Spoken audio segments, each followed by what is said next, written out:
법무부 장관님, 네. 그 아까 이제 송기현 의원님께서 질의하신 그 비공개 내규 있지 않습니까? 그 제정 과정이나 일자를 혹시 보고 받아서 자세히 알고 계십니까? 뭐 경위 정도야 알고 있습니다. 일자까지 정확하게 기억하고 있지는 못합니다. 2021년 그러니까 금년 1월 21일 날 공수처가 출범했습니다. 그리고 2월 1일 날 비공개 예규를 제정을 합니다. 열흘 만에 한 거잖아요. 그게 이제 당시에 윤석열 총장의 징계 혐의 중에 징계 청구 사실 중에 가장 불법성이 높은 것으로 법원도 가처분 사건에서 인정한 판사 사찰건 뭐 이런 것들이 포함된 내용이지요. 이거를 처리하는 과정에서 2월 1일 날 예규를 제정하고 2월 8일 날 무혐의 처분을 합니다.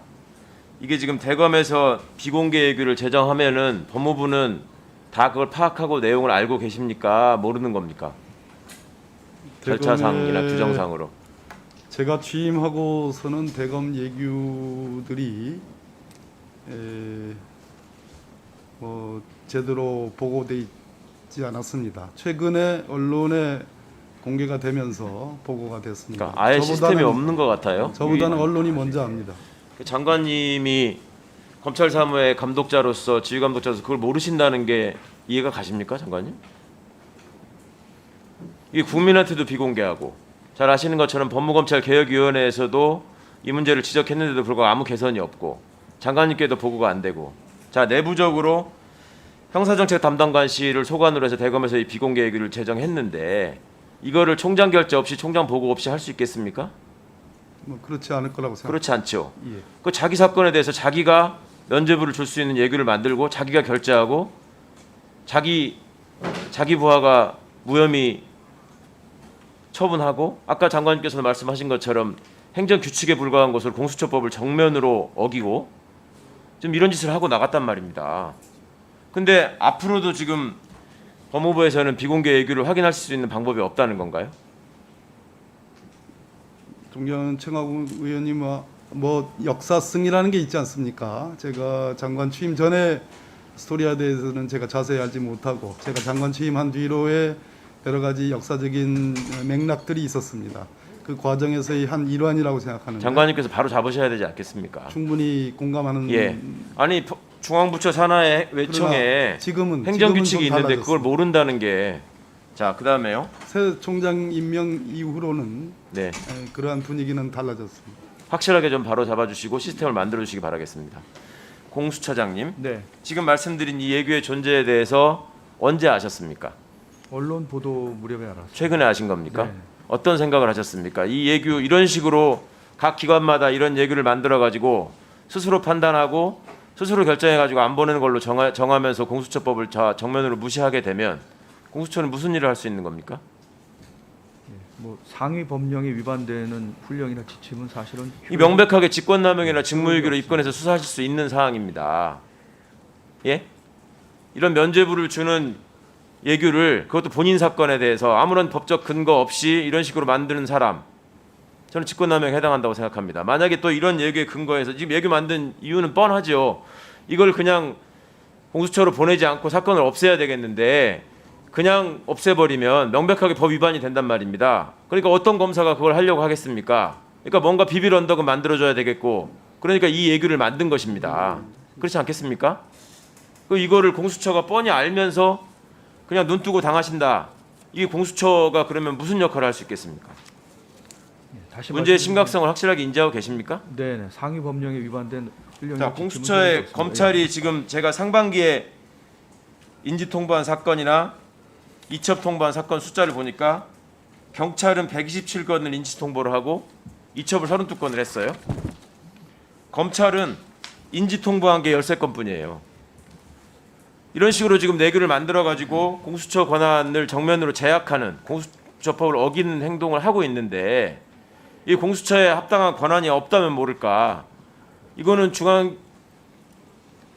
중앙행정부처에다가도 문제를 제기하시고 명백한 근거 규정들이 있는데 국회에도 상세하게 보고를 하시고 그렇게 바로 잡아야 되지 않겠습니까? 저희가 검토해서 적절한 방안을 찾아보겠습니다. 자, 감사원장님께 여쭤보겠습니다. 감사원의 권한을 보니까요. 네. 감사원법 20조 권한자유구 임무라고 되어 있습니다. 행정기관 및 공무원의 직무를 감찰하여 행정 운영의 개선과 향상을 기한다. 이렇게 마무리됩니다. 20조가. 앞에는 결산감사, 회계감사 이런 얘기가 나오고요. 잘 알고 계시죠? 네. 자, 지금 행정부처 간에 말입니다. 예규를 제정할 때 대통령 훈령 발령 및 관리에 관한 규정, 국무총리 훈령의 발령 및 관리에 관한 규정, 뭐 이런 것들이 있을 때 관련 기관 간에 충돌될 수 있는 내규를 서로 제정할 수 있잖아요. 그렇습니다. 예, 이럴 때는 협의를 의무적으로 하도록 돼 있습니다. 네. 그리고 법제처에서 그것들을 다 통할해서 관리하도록 돼 있거든요. 근데 제대로 이루어지지도 않고 지금 방금 들으신 것처럼 이렇게 법에 정해진 타기관의 권한을 정면으로 훼손하는 것을 행정 규칙으로 만들어 가지고 한단 말입니다. 이런 부분이 감사원의 직무감찰 대상에 해당합니까? 해당하지 않습니까? 훈령이나 이런 예규들의 상호 충돌 부분은 뭐 저희들이 아니요, 충돌이 아니라 위법성이 명백한 행정 규칙을 제정하고 그것을 통해서 권한을 남용하는 경우. 위법성이 명백한 경우라면 행정규칙이나 이런 훈령 등에 대해서 감사원이 감사할 수 있다고 생각합니다. 감사하실 수 있죠. 그렇습니다. 분명히 하셔야 되는 일이고요. 이런 부분에 대해서 감사원이 좀 적극적으로 판단해서 임해 주셨으면 좋겠고요. 특히 원장님이 법조인 출신 아니십니까? 뭐 네. 이런 부분들을 뻔히 다 알고 계실 텐데 그간의 감사원이 과연 이런 업무에 대해서 직무감찰의 대상으로 생각했는지조차 저는 의문이라서 여쭤본 겁니다. 제가 뭐 뻔히 알면서 그것을 방기해 놓은 것은 아닙니다. 예. 지금 들어보시기에도 너무 명백하지 않습니까? 너무 내용 이상하지 않습니까? 검토해봐야겠습니다. 네, 이런 것들은 좀 들여다보셨으면 좋겠고요. 감사원장님께서 지금 대선에 출마하신다는 얘기가 계속 나오고 있는데 이게 지금 적절한 얘기입니까? 어떻습니까? 임기직에 계신 분이 사실은 감사원이 그 정치적 중립성이나 그 직무의 독립성이 감사원의 업무 요체입니다. 최근에 저희 거치 또는 뭐 제가 어떤 다른 역할을 해야 되지 않느냐 이런 부분에 대해서 언론이나 정치권에서 많은 소문과 억측이 있는 거 잘 알고 있습니다. 때로는 우리 감사원 직원들 열심히 일하는 감사원 직원들조차도 그런 것 때문에 조금 난처한 경우가 있는 것으로 알고 있고요. 당연하죠. 네. 이 부분에 대해서는 제가